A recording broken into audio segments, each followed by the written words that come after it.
this morning in the UK with Charlotte Rance, who will be focusing on assessing and supporting language development. If you have any questions or comments, feel free to write them in the chat box. As always, it would be great to engage with Charlotte throughout the webinar. I think it would make the webinar as engaging as possible, so do try to do that. I can already see a few comments already. So I will pass it over to Charlotte now. Thank you. Hi, everybody. Good morning. Okay, so let's check you can hear me okay. If you can tell me in the chat box where you are and what time it is. And say a hello. We've already had a good few hellos. Rahani in Indonesia, Marwan in Saudi Arabia. Hello. Julia in Russia. Whereabouts in Russia are you? 2 p.m. in the UAE, 7 a.m. where Rosa is, 3 o'clock in Uzbekistan. Hello, Uzbekistan. Dubai, hello, Anjum, nice to meet you. Good. Hello, St. Petersburg. There we are. Just gone 1 o'clock in St. Petersburg. Beautiful city, St. Petersburg. But every time I go there, it's freezing. Hello, lovely. Nice to meet everybody there. Harleen, Gaisa, nice to meet you.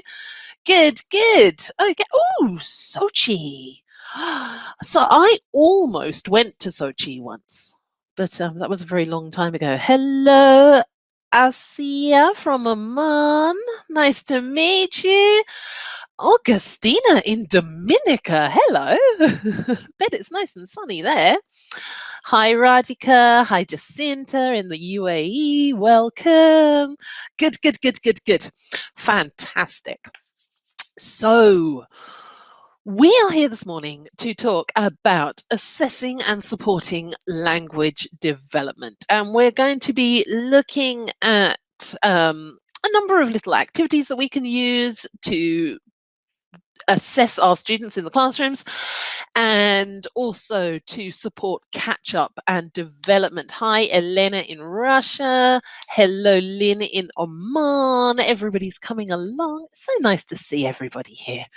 And the numbers are slowly going up as well. That's great. So, as Raina said at the beginning, feel free to use the chat box as much as you want. It helps me to feel that I am not talking to a complete and utter nobody. It's always really difficult when you do a webinar. You can't see the faces. You don't know what people are thinking or what they are saying. So do feel free to comment, ask questions, whatever you like all the way through. And yeah, let's get started, shall we? So just to make sure that you are focused, awake, warmed up, I'm going to give you a little grammar challenge, and it'll also be a spelling challenge because you have to use the chat box for this one.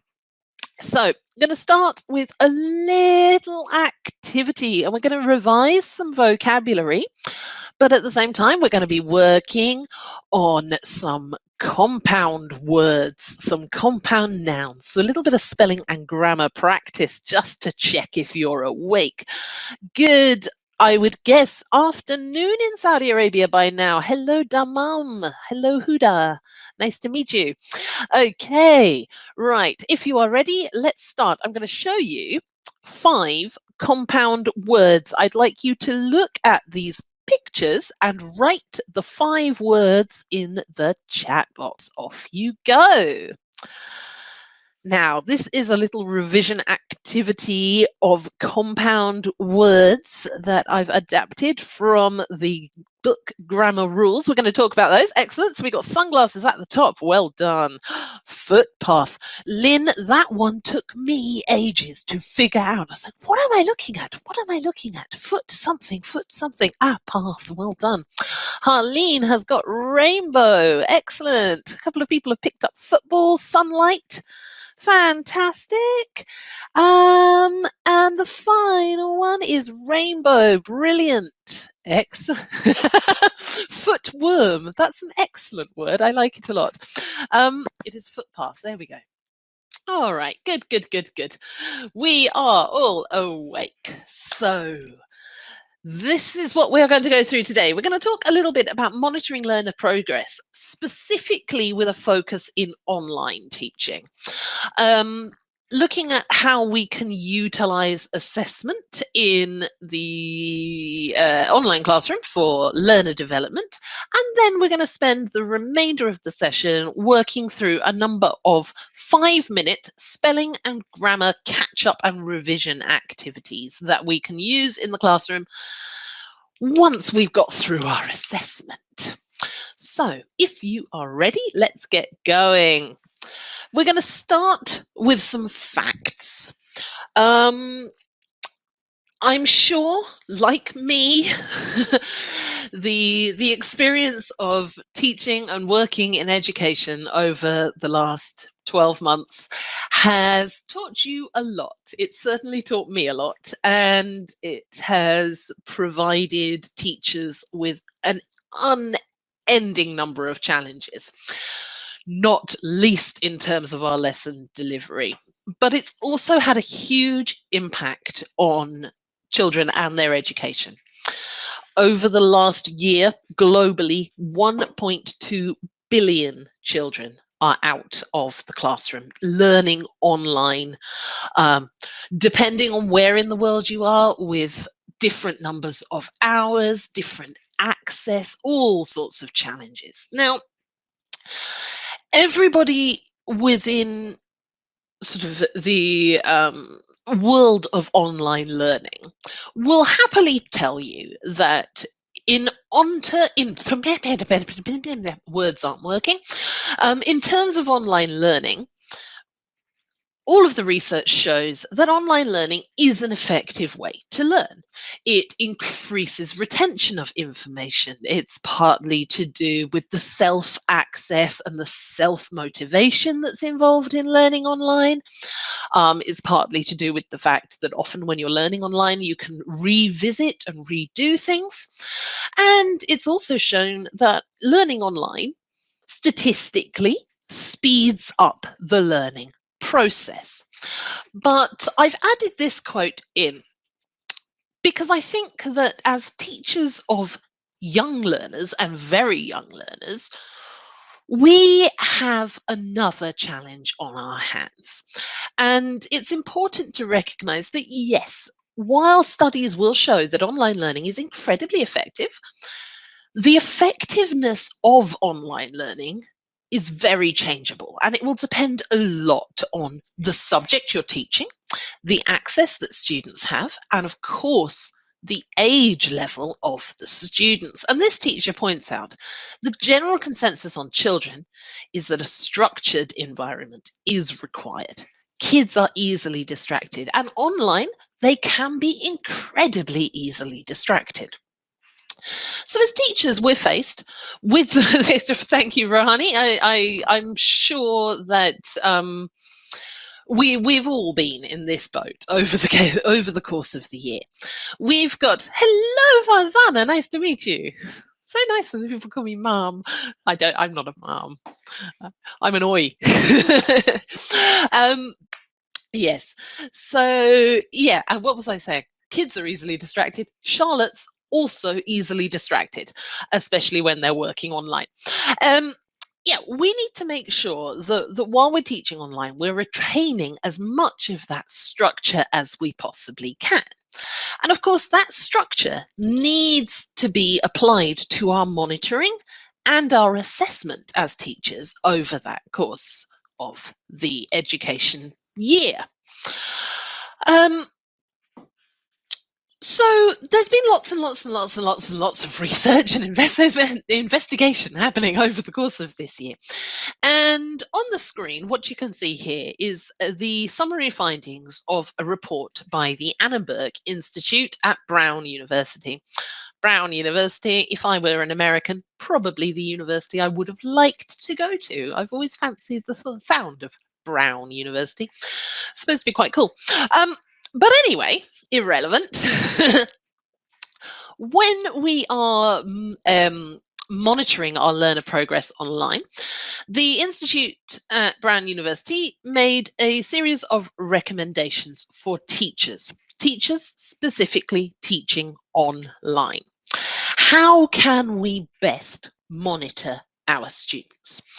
And if we read through these 5 points, I think as teachers, we are already automatically doing a lot of this. You know, we set and share specific goals for our lessons. We know what we're going to teach. We share that information with our learners. They recommend interspersing 5 to 10 assessment questions throughout the lesson. And I think, again, as teachers, you know, we're more than comfortable using questioning as a form of monitoring progress, checking understanding, making sure that we're ready to move on within a lesson. They recommend measuring all areas of development, using assessment data in planning, and of course, especially in a young learner's context, supporting that social emotional wellness as well. Because as we know, for learning to be effective, there are certain things we need to take into account. Let's say, you know, we need a classroom to be a safe environment, a comfortable environment, an environment where learners are able to take risks, where they're confident to try, as it were. And of course, one of the big challenges of online learning is supporting that social and emotional wellness as well. Now, there are 2 key areas within these 5 points that we're going to focus on today. And the first of those is the assessment questions. So, when we're using questioning in the classroom to check understanding, to assess what our students are doing, what sort of questions do teachers use? Would you describe them as open questions, closed questions? What sort of questioning do we try and do? When we're checking on grammar, are we using questions that model specific points? Absolutely, Elena. Yes, CCQs, fantastic. So, for those of you who don't know the shortened anagram there, that's concept checking questions. What does a good concept checking question, what does a good assessment question look like? Now, we have a little summary here of what a good assessment question will look like. And the first point on this is a simple question with a simple answer. If we, as teachers, are monitoring learner progress, are assessing our learners, we need the questions we ask to be as simple as possible and only requiring simple answers. Simple answers that show us if understanding is happening, if learning has taken place, or if we need to go back, revise, look over. Good simple questions with good simple answers. Now, within the question, we'll notice here that the instruction is to avoid target language, not using the grammatical language we want to check within the question. Rather, a good assessment question will encourage the use of the structure we are trying to check. Now, the reason that they suggest avoiding the target language is, of course, mimicking.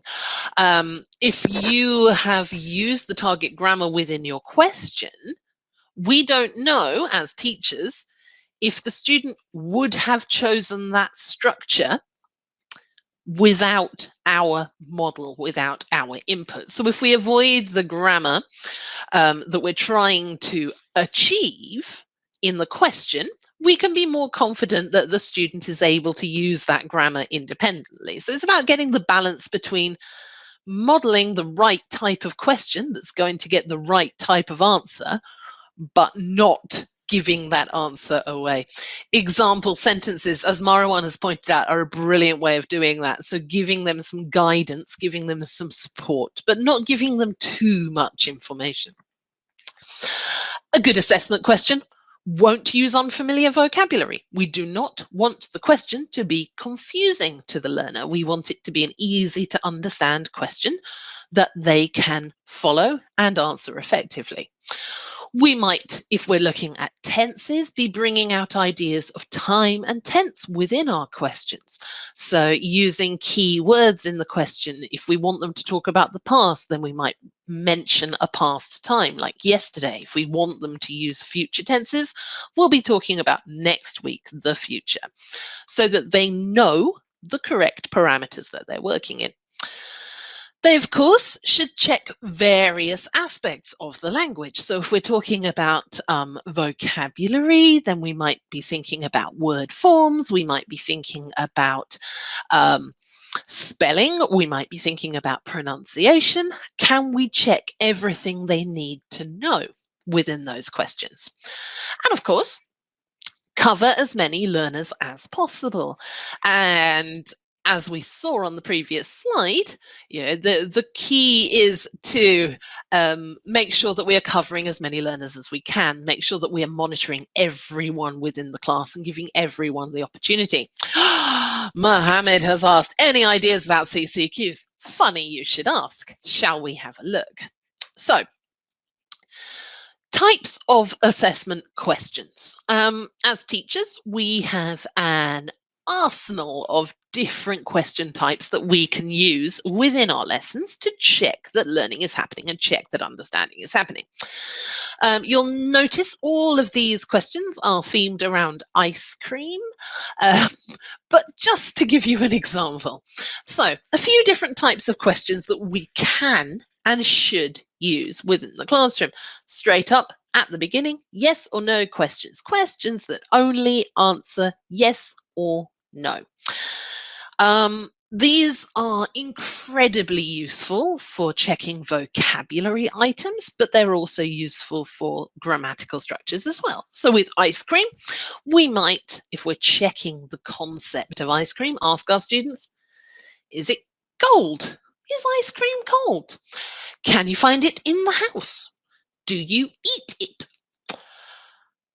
We then move on to 50-50 chance questions. So 50-50 chance questions, they are also quite good for checking understanding. Of course, it's 50-50. We do have to remember that the student might be guessing, but we can get a general understanding from it. So, do you eat ice cream in summer or winter? Is it healthy or unhealthy? Is it sweet or sour?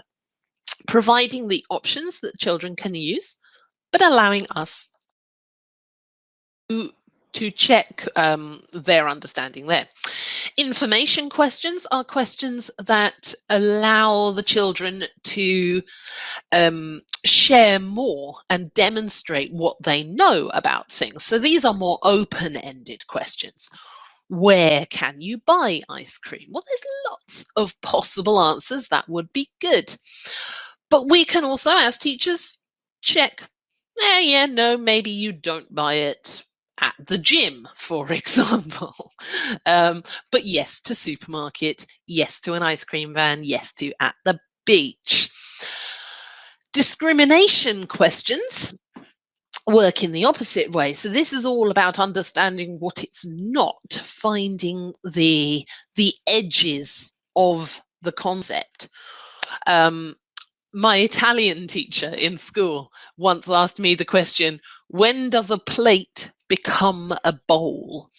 And you start having these discussions about how deep the edges need to be.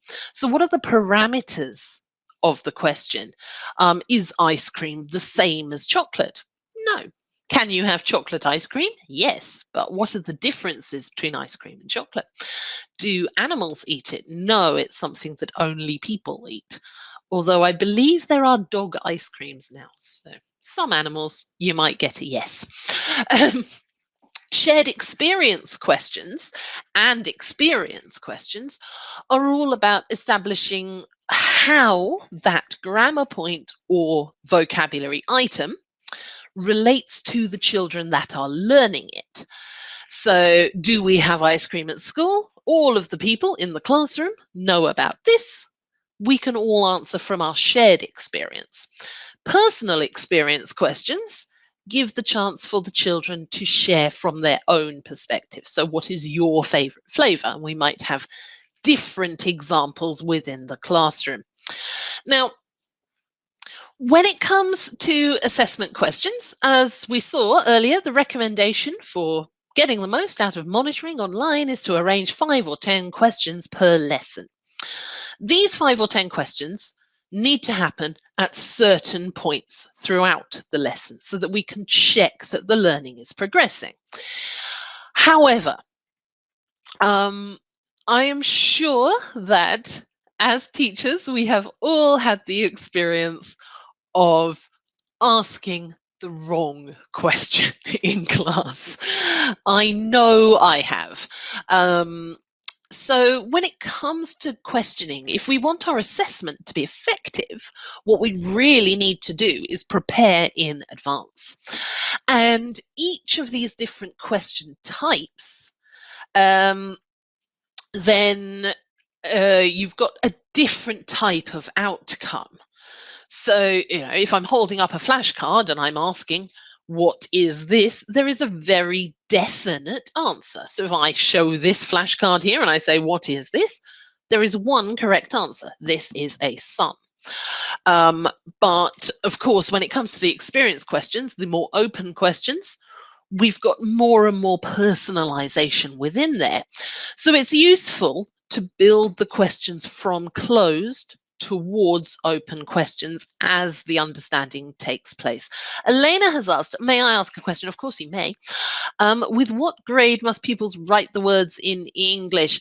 Elena, I'm not entirely certain. Can you give me a bit more information about the question? Do you mean in the UK, or do you mean, because obviously these things can vary a lot with different countries. In the UK, they are writing at word level in kindergarten, but moving on through their primary education, building up and building into more complex sentences, paragraphs, etc. But starting from kindergarten in the UK, if that's your question. Okay, so as we are going forward, one of the tools that we need to use is our questioning techniques. And practice makes perfect, but planning our questions into our lesson plan allows for effective questioning. And I would even recommend the possible answers that you might get from students. What will I do if they don't understand? What will I do if they do? So making sure that we're planning that assessment into our lessons. But of course, questioning is just one assessment tool. There are many other tools that we can use as teachers, depending on the purpose of our assessment. And assessment, I like to say, is just like cooking.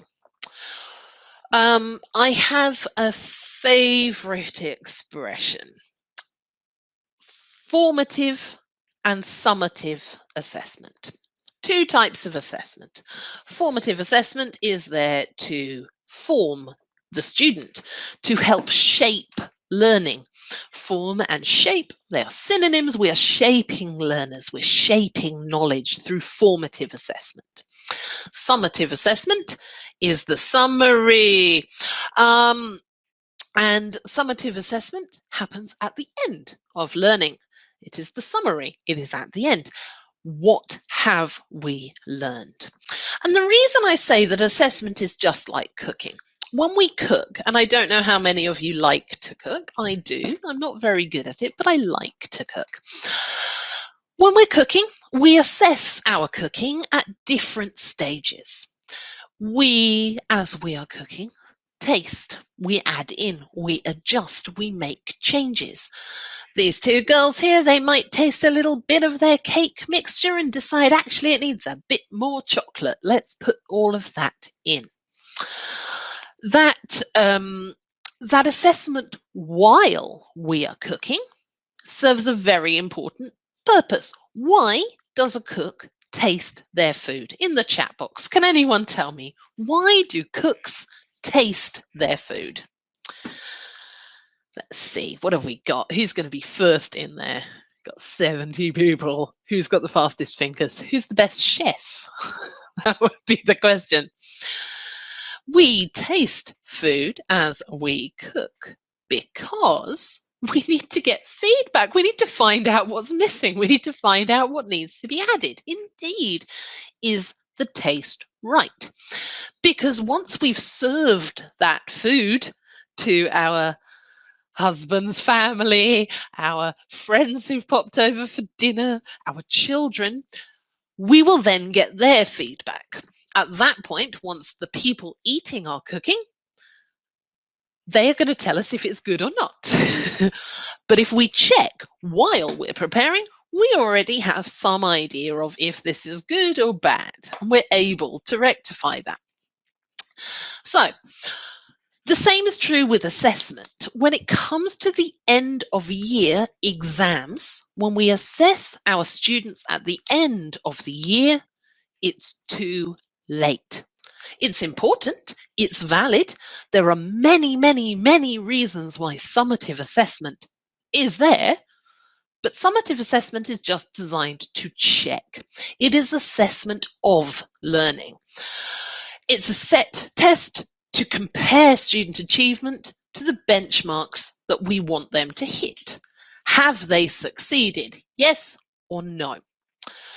Formative assessment, the assessment that we do every single day in every single lesson, which we often don't think about as assessment, that formative assessment, that assessment for learning, is the assessment that we can work with. And if you remember, one of the key things that they're asking us to do is make sure that the assessment that we're doing is feeding in to our teaching process, feeding into our lesson plans, feeding into our revision schedule. So, assessment for learning, assessment that helps students develop, that helps teachers monitor. 9 key elements to it. Number 1, it is central to our teaching. It's part of the plan. As we've said, the questions are decided in advance. The opportunities for assessment to happen are built into the lesson plan. And we use that information. And I would say that the most important thing to identify whether something is assessment for learning or assessment of learning is, what do we do with the information that we have learned?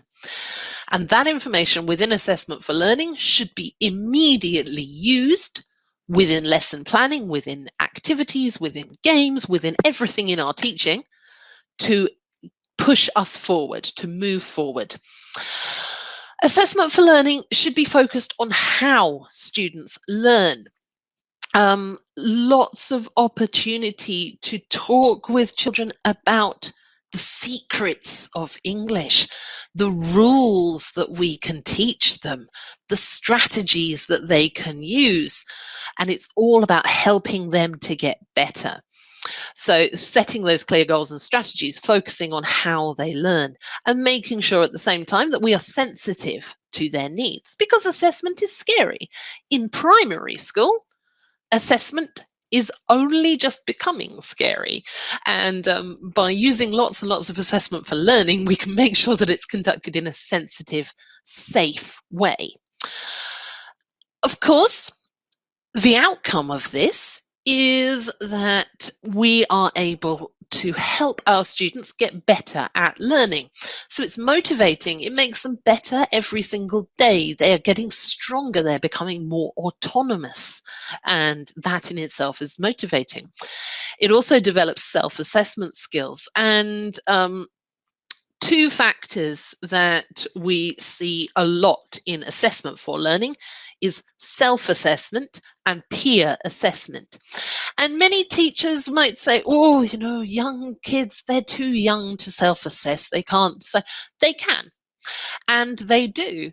And it's just about positioning things in the right way.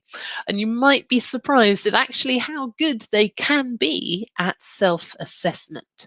But of course, it's recognizing all achievement. With an assessment for learning, we're not just recognizing the outcome of the achievement, but we're recognizing how the process took place. We're recognizing the effort that the children put into the work that they're doing. So we're able to give a more rounded, supportive assessment of their learning within that. Now, going back to the idea of teaching online and maintaining those teacher-student relationships, a quote from a teacher here: as much as we're focused on providing a high standard of remote education, the importance of maintaining teacher-student relationships remotely cannot be understated. While the curriculum is fundamental, learning is social and emotional as well as academic. And as teachers, as educators, we see this in the classroom every single day. You know, for effective learning to happen, the children in our classroom need to be confident. They need to feel safe. They need to feel connected to their teacher and to their classmates, as well as the language that they are learning. So assessment for learning not only helps with the academic side, it can also help with that social and emotional side as well.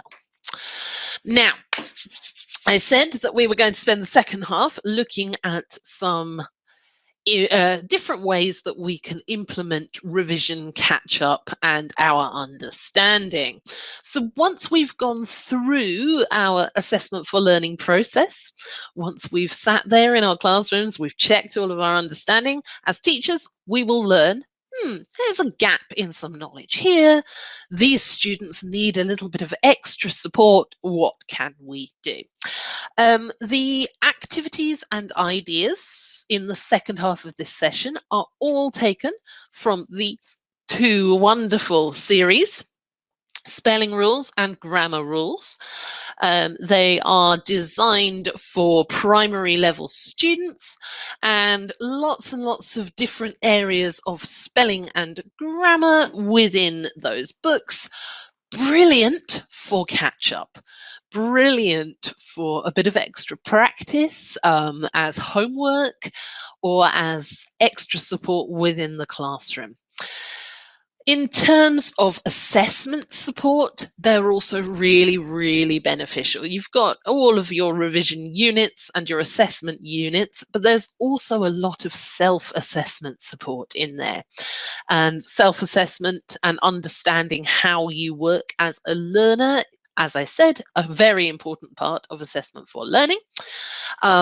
I love this writing one here. So this one is a checklist of the types of writing that they can do. So that's a lovely way of getting kids involved in self-assessments. Like, how many have I done? What have I got left to do? Self-grading. There's a nice spelling conference worksheet as well. And of course, worksheets for awards that you can hand out along there. So there is full assessment support in there. Most importantly, lots of things to help you catch up. And the nice thing about spelling rules and grammar rules, each unit, and they're very short units, they're perfect for targeting specific things. So each unit has a different focus, and you can jump between different things just to give in that extra practice where it's needed. They're great for working at home as well. So they're also full of amazing 5-minute activities that you can do in your classroom. And the first lot that we're going to look at are all little 5-minute activities for spelling practice and spelling revision. So this little game is a game called Rhyme Time. You give the children 2 questions, and the 2 answers rhyme with each other. So this example, as you can see on the screen, is a visual example. What have we got? Hey, Mzovuyo and Surma are in straight away. Tree and 3. Brilliant. 2 rhyming answers. So you can do this pictorially with flashcards that rhyme. Next step then, of course, would be to ask the children to type that word out, to spell that word out. Make sure that we are practicing. Yes. We can also use it as a question form to increase the level of challenge. So you might ask 2 questions, such as, it's a farm animal with white fur, and it's something that you do when you go to bed. 2 questions, rhyming answers. See if anybody can get my questions. Sheep and sleep. Fantastic. Anjum, straight in. Nice work. Good. So, rhyming pairs. Lovely for a little bit of extra phonics practice, lovely for a bit of spelling practice, and also good for vocabulary revision as well. Oh, sorry. Should get myself some water. The next idea that we want to look at here is flip books. Now, flip books can be a great little activity to make at home, play with parents, but also really, really useful in the classroom. And what you'll notice here is these ones are practicing affixes, suffixes, prefixes. You'll also notice that actually one book can do 2 jobs. So you can have one book that says Miss on the front page and Ing on the back page, and then using those papers, depending on the way you're reading the book, you can play different games. So flip books are great for practicing spelling changes. So for example, here we've got laughing. What if the verb was right? What would the children need to do to make it correct? So they can build up these books and we can look at the different spelling changes that would happen. So obviously, write, R-I-T-E, when it becomes writing, it loses the E. So within your flip book, you would put the verb write, R-I-T-E, and then we'd ask the children to cross that out. So it's a good visual reminder for the changes in form that happen with adding suffixes and prefixes to words. So much fun. Lots and lots and lots of nice things you can do there for revision, and also a really nice way to get parents involved in the learning as well, getting them to practice together and practice their spelling. We mentioned that learning is social, and one of the biggest challenges in the online classroom is keeping that united connection between classes. And I'm sure some of you have been in a situation where this year you've got students in your class who have not actually met each other. If you teach first grade, if you teach kindergarten, they may never have been in the same space together. So they're trying to get to know each other online, just as we are trying to get to know our students online. So building in opportunities for pair and group work, incredibly important. This activity is a pairs game. So we've got student A, student B, red and yellow. The teacher asks a question: in the house, where do we cook food? Student A, red, gives the answer: in the kitchen. Student B has to spell the answer. So if student A gets the answer correct, it passes to their partner to spell the answer, Kitchen. And if they get the answer right and spell the answer right, then they get 1 point. So you don't get a point for answering the question correctly. You have to get your partner to spell it properly. And they cannot help each other in between that. So it's a good, fun game. And it's quite a nice way of making sure that you've got a little bit of interaction happening as well. The other good thing that we can use for spelling games is word chain games, and I'm sure we've all played a word chain before, but there are lots and lots of different ways that you can do them. The first example that we can see here in the picture is a sound one. So we're looking at "ite" as a sound, and the students take it in turns. So the first student would say fight, light, bite, slight, might, etc., etc., kite, moving down until they have run out of words with that sound. They can be used with antonyms, with opposites. They can be used with synonyms, which is one of my favorite things to do in the classroom. You know how when you say hello to your students and they all say, "I'm fine, thank you," and you say, "Okay, we can play a synonym word chain with the word fine." So teacher says fine. Students in the class need to give me another synonym for that. So rather than rhyming, synonyms. Fine might become good, might become happy, might become well, etc., etc., etc. And it's a really good technique for building up vocabulary within a classroom. So, if your students describe everything as nice, give me as many synonyms for nice as you can. So big might become huge, gigantic, enormous, massive, etc. Building that vocabulary. And of course, we can use this with word sets as well. So a word chain of beach words, etc. in the classroom, in the house, anything connected within a word set. So they're always great fun, but I totally recommend synonyms for expanding vocabulary. Now, the other thing that we have in spelling rules, at the back of the spelling rules teachers' books, are a number of mini dictations. And mini dictations are a lovely way to check spelling. All of the mini dictations in the book are maximum 3 sentences, so they are very, very short. End of the lesson. As the teacher, you read it out and the students write it down and you can check the spelling. And the nice thing within the pre-prepared mini dictations is that each of the dictations focuses on a different unit. So, they're working on specific words that they have studied.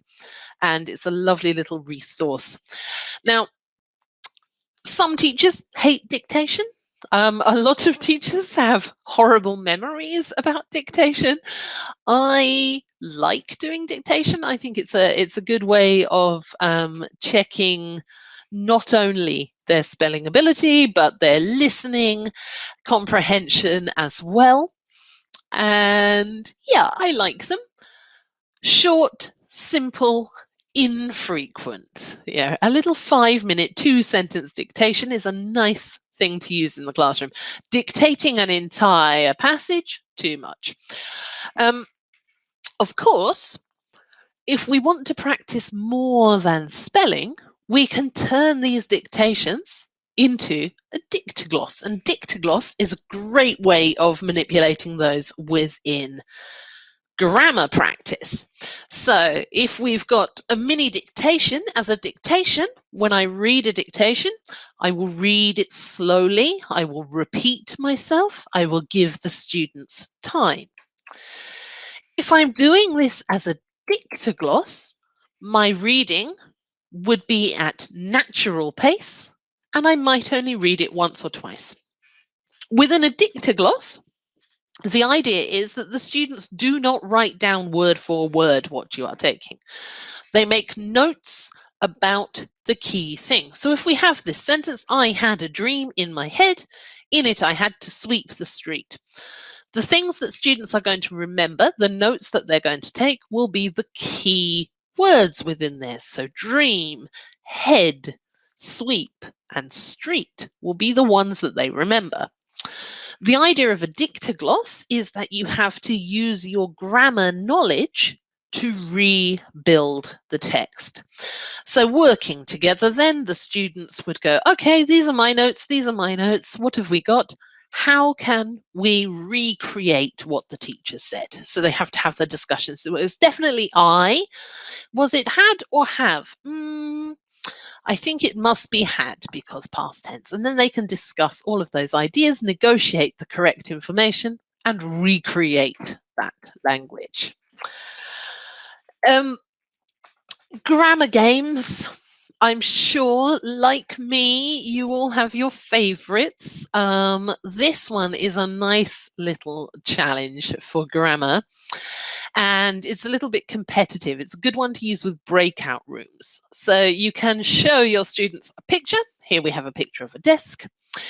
And the idea is that they have to work together to make the biggest noun group that they can. So desk, what type of desk? It's a teacher's desk. It's a wooden teacher's desk. It's an old wooden teacher's desk.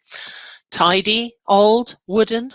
Tidy, old, wooden teacher's desk with an apple on it. So they can add in prepositional phrases, but it has to be a description of one noun group. And the idea is work together, create the longest one you can that is grammatically accurate. Really good for practicing things like adjective order. Also good practice for synonyms, descriptive words, syntax. Where do we place these adjectives in the sentence? What order do they go in, etc., etc., etc. Okay, now I'd like you to have a look at these two texts on the screen and tell me, are they the same or are they different?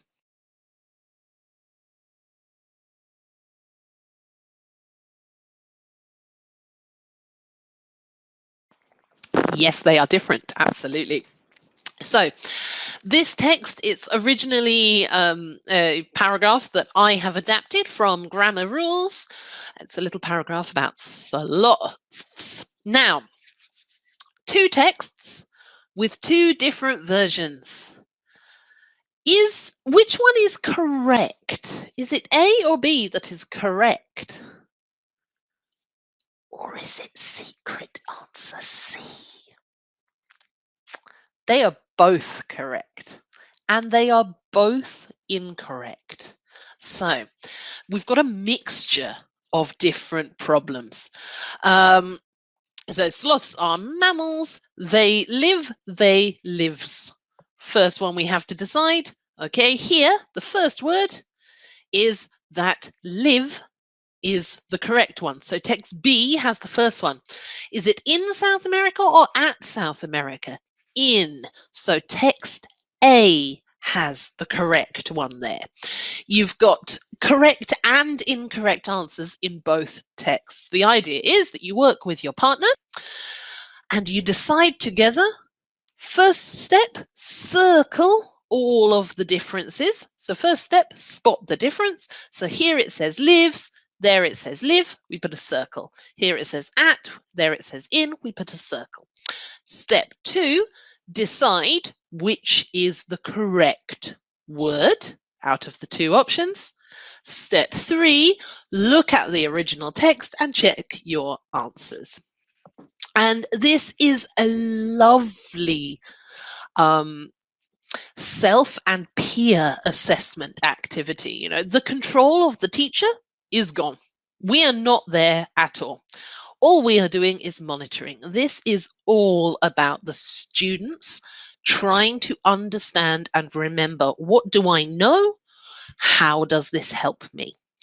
It's a lovely little activity. It's really, really good fun.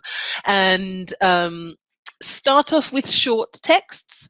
You can even start it at just a sentence level. So 2 sentences, decide which answers are correct and incorrect.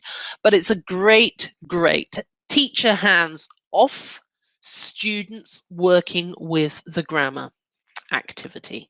Great fun. Little bit of prep for the teacher, but a lot of good outcome. Yeah, as Rahani says, creating grammar awareness and supporting grammar awareness, building that learner autonomy, allowing for them to then, self-check all of their writing as they go forward, rereading, correcting. Really good practice. This activity here is activity called 3-part improv. First step to this activity, ask all of the students in the class to write one sentence. One sentence that follows a pattern. So in this case, the pattern is, first of all, create a character noun group as the subject within the sentence. You've got your verb group in the middle, and then at the end, you've got prepositional phrase to tell us the location of where it's happened. Elena, yes, this presentation will be shared. We'll give you the information at the end of the session, but yes. So we ask all of the students to write out a sentence that follows the pattern. My fluffy cat Mittens jumped quickly out of the window. And then what we do as the teacher, we collect all the sentences in, and then we split the sentences up. In a physical classroom, I would ask my students to write their sentence on a piece of paper. I would cut those pieces of paper into 3 sections, and I would use 1, 2, 3 boxes. So all the character noun groups in one box, all the verb groups in another box, all the prepositional phrases in another box. Online, you can use the, those random name picker spinning wheel things that you get online where you can go to the website, you type in all of the names of the students in your class, you click a button, a wheel spins, it generates one name. I like to use those for this activity. So you need 3 spinning wheels, 1 for character, 1 for verb group, 1 for prepositional phrase, wheel of names. Yep, absolutely. Thank you, Ghazala. So you use 3 different wheels, 1 for each section. You type those in. And the idea is that the children then get a randomly generated sentence. They get maybe the first part of Ellen's sentence, they get the second part of my sentence, and they get the third part of Ghazala's sentence, for example. So you might get a sentence like, my sister Jane jumped quickly into the classroom. And what they have to do then is make a little bit of a 3-part improvisation. And it's quite a nice little fun activity that you can use in the classroom. So, very conscious that we are at the end of our session. What I wanted to do is to end with a quick self-assessment activity. And as we've said all the way through, self-assessment needs practice. We are not born perfect self-assessment people. We have to learn how to self-assess. And one technique that you can use for self-assessment at the end of a lesson is the 3, 2, 1 countdown. So here we would ask, okay, tell me, my class, write down 3 things you remember from the lesson, 2 things that made you curious, 1 thing you want to try or you want to remember in the future. And using tasks like this to summarize with self-assessment practice, really, really nice. I would recommend to teachers to have maybe 4 or 5 different self-assessment activities. So that might be something like a medal and a mission, or simply a smiley face, like, grading yourself, or a green light, a traffic light system. How well did I did today? Choose 5 different types and then swap them each lesson. So at the end of every lesson, do 1 type of activity, which gives just a 5-minute self-awareness, self-reflection activity at the end of a lesson. And this one is a really, really nice one. So for yourselves at home, you don't need to put this in the chat box, but make a note of 3 things you remember from this session, 2 things that you'd like to go and learn more about, and 1 thing you want to try, but you don't need to tell me in the chat box. Right, we have a few minutes, so if you do have any questions, feel free to put those in the chat box now. I will do my best to answer as many of them as I can. A lot of people are asking about the sharing of the presentation. I will hand over to Raina in a moment, and she will give you all of the information about that. If you're interested in seeing either grammar rules or spelling rules, here you will find some information. Do feel free to talk to your local Macmillan representative. They will be able to help you out. But you've also got some information there on the website where you can find it, and the email address for International Curriculum. So just a quick look, lots and lots of thank yous. Thank you. It's only useful. Are they available on the website where the teachers can explore? No, so these activities are all taken from the book. We will share the presentation, but the activities are taken from the book. So within the book you can explore, but they're not all up on the website. All right, Raina. No, I can't share the book, but I can say I can share the information on where you can buy it. Raina, over Perfect. to you. Thank you so much, Charlotte, as always. And as promised, the attendees have been super engaged, so I really appreciate that. Also, thank you to Charlotte, as always, and the attendees. You can purchase the book. That's always a good option.